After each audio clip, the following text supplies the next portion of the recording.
أعوذ بالله من الشيطان الرجيم بسم الله الرحمن الرحيم رب اشرح لي صدري ويسر لي أمري واحلل عقدة من لساني يفقهوا قولي آمين يا رب العالمين.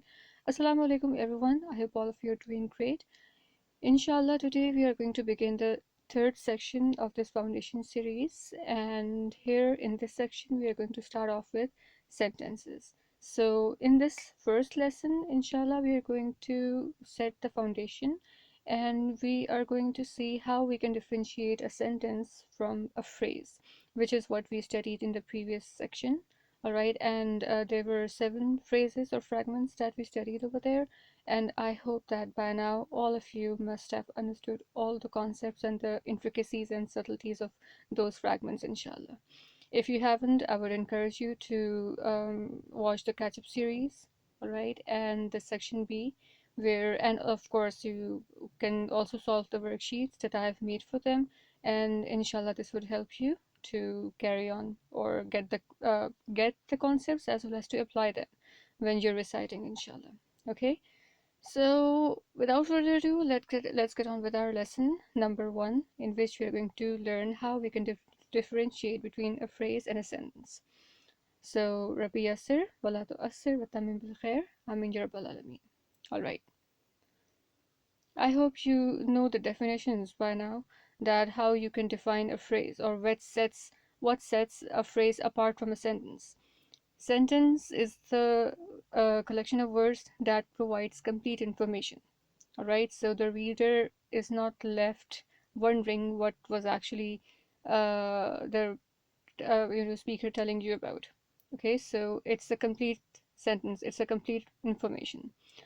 On the other hand, phrase is a collection of words that does not provide you with the complete information. Okay, so for example, if I say behind a tree, now, and then a stop, right? So you're going to start wondering, behind the tree what? Is there a river? Is there what behind the tree? What's the point? Tell me more. Okay, what behind the tree? Or behind the tree what? You need more information. But if I were to say behind the tree is a wounded rabbit, then of course you would know what I'm talking about, and you would not demand any more explanation. All right, so that's what sets the phrase or a sentence apart from its counterpart. That's what. Okay, I hope this is clear. All right, now a bit of a fact that is different from what we have in English and even in Urdu, that we need a verb for making a sentence in English. All right, so it's either going to be a main verb such as ran, run, or read. All right, so these are the main verbs that tell you the action as well. However, there are certain words that aren't exactly main verbs. They simply help you in making the sentences. All right, they are called helping verbs or auxiliary verbs. They are the words such as is, are, am, will, be, were. All right, so on and so forth. So for example, if I say they runners, it would be wrong. You have to say they are runners. If I say he driving, that is wrong, because you would have to say he is or he was driving. Okay, so these words are necessary to make a sentence in English. Okay, or you could simply use um, the main verb. All right, even then, at times, most of the times, you need these auxiliary verbs. All right, the equivalent of these auxiliary verbs in Urdu is hai, tha, hoga. All right, so these are your auxiliary verbs, and you need these words to make a sentence. Okay, however, Arabic is different in this regard. We don't require the presence of a verb, all right, to make a sentence. It's not at least absolutely necessary, because if in Arabic you can make a sentence by just combining 2 nouns. All right, and however that combination or that construction or simply the format has to be of a particular type. All right, so there is some specificity to that construction that is going to tell you that it is a sentence and not a phrase. Now, the good news is that out of those 5 situations, we already know 3 of them. All right, so that's a plus point. Um, One of them was learned back in section A, all right, and 2 of them have recently been covered in section B, all right. So that's a good news. So we are already familiar with the 3 situations out of these 5, and it's only 2 that we now have to cover, all right. So let's get on with those situations, all right. So before moving further, let's just see what this blob is.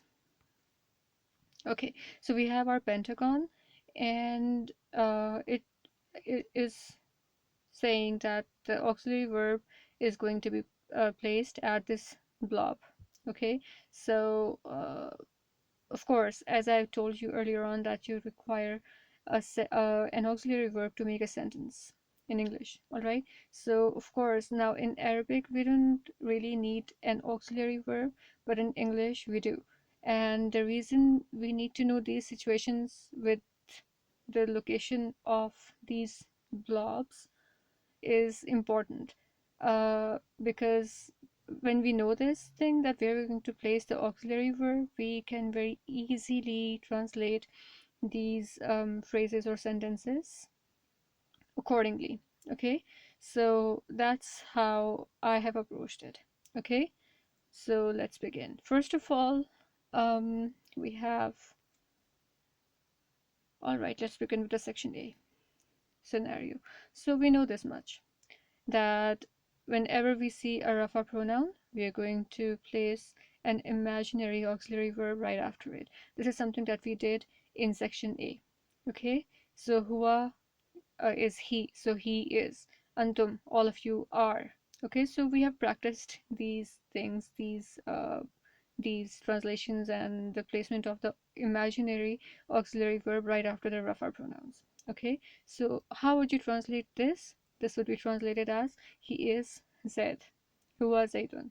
And now I would ask you to simply understand these things, all right, and try and understand what it says instead of trying to translate it, or you could say instead of vocalizing these things, try and understand, all right, because whatever we are going to start covering in the next lessons is something that is going to demand your understanding the the Arabic phrase or the sentences, all right. So try and understand these things. Do not attempt to translate it in or and vocalize it. Okay, just try and feel and understand it. Okay, so we know this much. Huwa Zaytun. Next, we did this thing. Okay, let me just set it up. Okay, so you have your pointing noun haza. Haza means this. Okay, and we had established in lesson number 7b, where we had discussed the finer points regarding the pointing nouns, that if our musharun ilay is going to be without al, or simply we called it, if the musharun, if we get the al less musharun ilay, then that is going to form a sentence. Right, so if you have, for example, hazal waladu, that would have been this boy.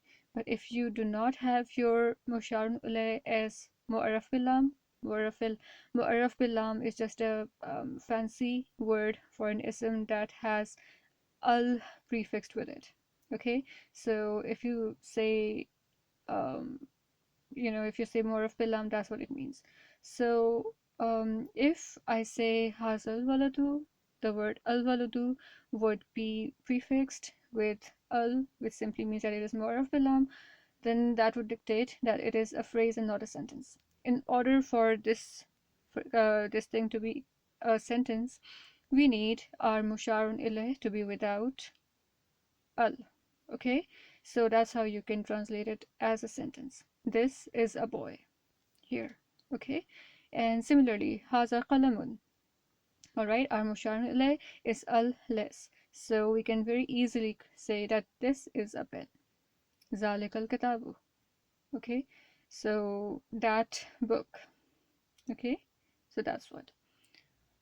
All right, now there's a very subtle point that needs discussing regarding this Zalikal Kitabu, for example, and we will discuss it very shortly after the basic lessons, inshallah. Okay, so that's what. We are done with Haza Waladun as well. We already know this point too, the top one. Okay, that if you have a harf nasab and mansub ism combo, you place right after it an auxiliary verb. Okay, now what's a harf nasab? It is a harf that causes its ism to be in nasab form. Harf nasab is not an official name or an actual name of these huruf. This is just how I like to call it, because it gives their function away. Okay, so it's easier to learn that these groups or these huruf rather, they cause their ism to be in nasab form. All right, their official or actual name you could say is inna wa ikhwatuha, or simply inna and its sisters. Okay, they are also called haruf mushabbab fi'l because they resemble in their action to the fi'l. All right, by causing their ism to be nasab form. Anyways, that is not important. The important thing is that there are 6 haruf that cause their ism to be in nasab form, and hence I like to call them haruf in nasab. All right. Now I can see, or rather we can all see, such a combination present over here. Innal insana. Okay, we can see our mansub ism right here. So what do? We simply place the auxiliary verb right after this combo. Indeed, the mankind is most definitely in a huge loss. Okay, now this la is something that inshallah we're going to study in the upcoming lessons. It's a means of providing stress. Okay, so that's what. Now you know where to place the auxiliary verb in order to make a sentence. All right, now let's get on with this one. Okay, what do I say here? I say that marfa, blob, nakra. Now this is the combination, or rather this is something that you need to know. If the first ism is marfa and the second ism is nakra, and the remaining 3 characteristics of an ism are identical between these two, then that is your sentence. Okay, so that's what I say here, that between marfa and nakra ism, that's where you're going to place this auxiliary verb, provided they have the same i'rab, number, and grammatical gender. Okay, for example, if I say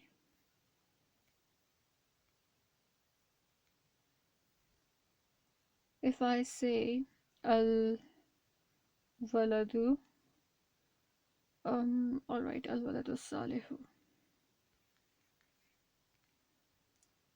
Let's analyze these two. This is marfa, this is marfa. This is rafa, once again rafa. This is grammatically masculine, grammatically masculine. And this is singular, once again singular. So all the 4 characteristics of an ism are identical in this example. Okay, so we simply label it as masuf sifa, adjectival clause, and you're going to translate it as the pious or righteous boy. Okay, however, if I decide to take this alif lam off this thing away, okay, this is your the ism that comes after al-waladu. If I decide to make it nakra by making it al-less, or you can say that by taking off its al. Okay, so this is marfa al-waladu, but this is salihun, right? This is nakra. So if you get marfa nakra combination, provided that the other 3 characteristics remain identical, then you can call it a sentence. The boy is pious or righteous. Okay, similarly, if you say um, if you say, let's stick with this, um, or simply, okay, all right, if you say al-kitabu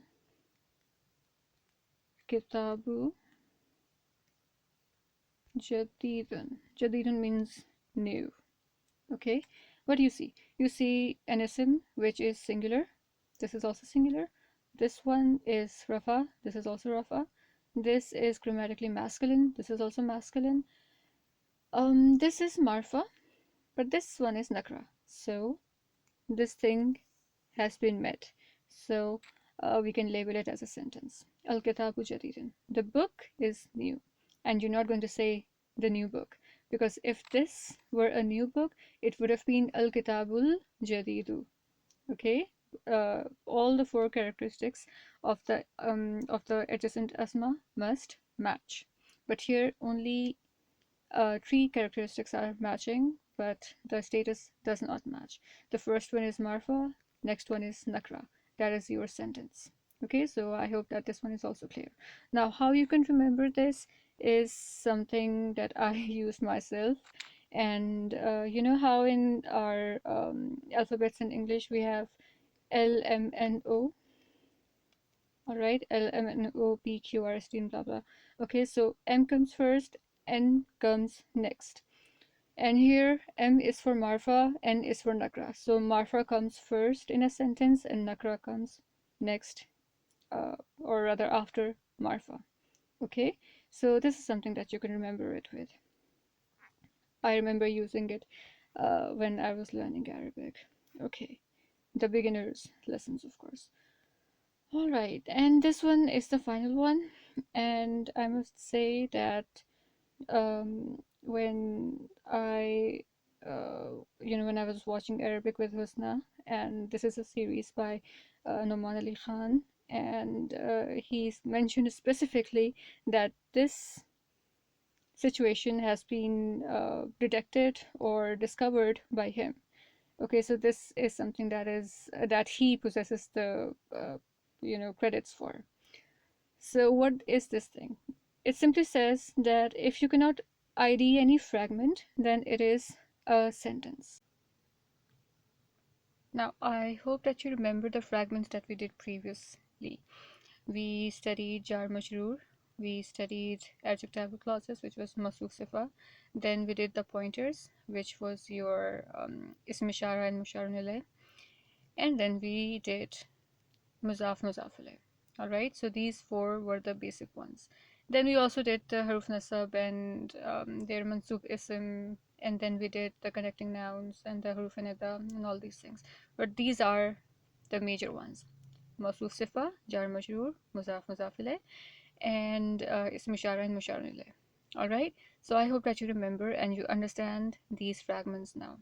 Okay, so what happens is that if the two adjacent asma do not form any of these four fragments, then they are considered to be a sentence. Okay, so let me tell you what I mean by that.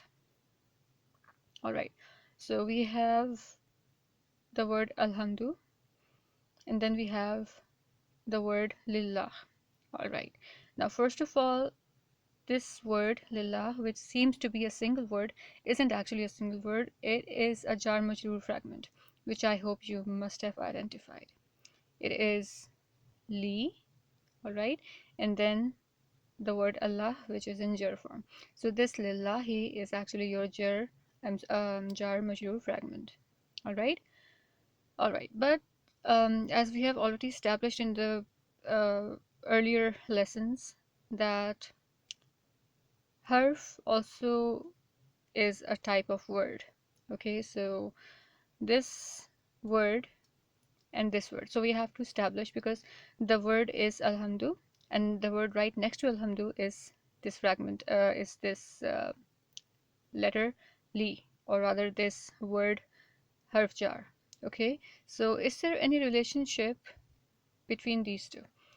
Do these two words, the words alhamdu and the word li, do these two words form muzaf alayh? No, they don't. Do they form masuf sifa? No, they don't. Do they form jar majroor? No, they don't. And do they form this thing, ism ishara and musharun ilayh? They do not. Okay, so if these two words, or rather if the two adjacent words do not form a fragment together, then they are called or labeled as a sentence.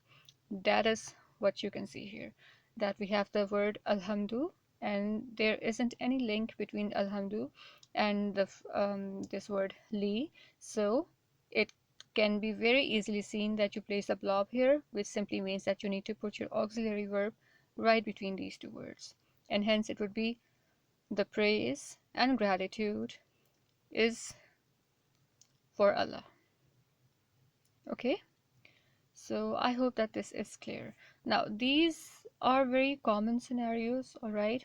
In almost every line of the Mus'haf, you're going to find this, this, and this scenario. And of course, these these haruf are really common. Inna, anna, ka, anna. Inna one is especially very common. Okay, so you need to know these things. These are the 5 situations that can help you, that are, as I mentioned earlier, they can be treated as your guiding star to tell you if the words that you see right in front of you are forming a sentence or a phrase. All right, so I hope that this was clear, inshallah. So I hope that all of this was clear, inshallah. And of course, if you need any clarification, you can always reach out to me, and I'll try my best to clarify it and simplify it further. So till the next lesson, inshallah, I'll take your leave, and I would encourage you to go to the Facebook group and solve the worksheets that I have uploaded over there regarding this subject, this sentences and the phrases thing, as well as other worksheets if you're new to the group, and this basic Arabic grammar page. Okay, because those worksheets are designed especially for the beginners and those who have trouble applying the knowledge, all of this grammar knowledge while recitation. Okay, so this would be like a real time thing. All right, those worksheets have been designed in that way.